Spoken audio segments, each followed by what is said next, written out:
Hi guys, good afternoon. Ayan guys, tayo po yung magluluto ng, for today's video tayo po magluluto ng ulam. Ayan po guys.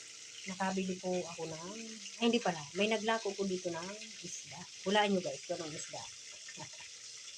Ayan guys, tilapia. Ayan, buhay pa po siya guys.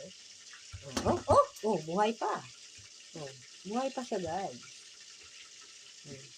Buhay pa, sariwa po yan. Nakatingin siya sa akin. Magagalit siya guys. Diba? Sariwa pa po yan. May naglako po dito kanina sa akin ng tilapia. Mura lang po yan.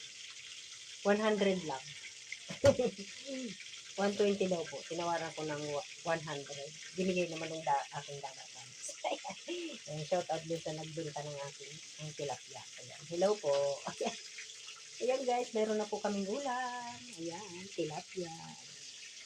Akin na pong lilinisin guys. Ayan. Para mamaya.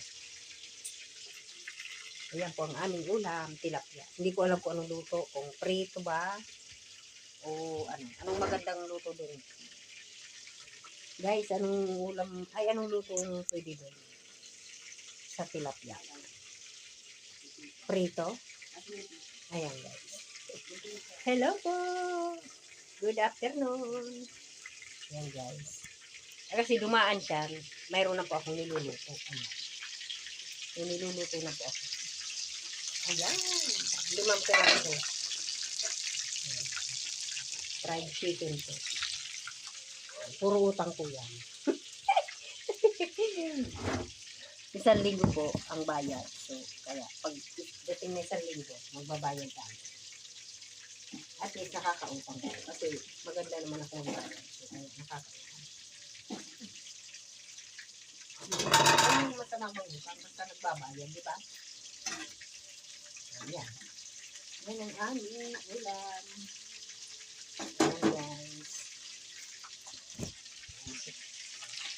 Akin na pong lulutuin. Aking hugasan. Lilinisin ko pa po. Nahinga-hinga pa siya guys. Buhay pa siya oh. Buhay pa ang tilapia. Ayan guys. Ayan guys. Thank you guys. Maraming salamat.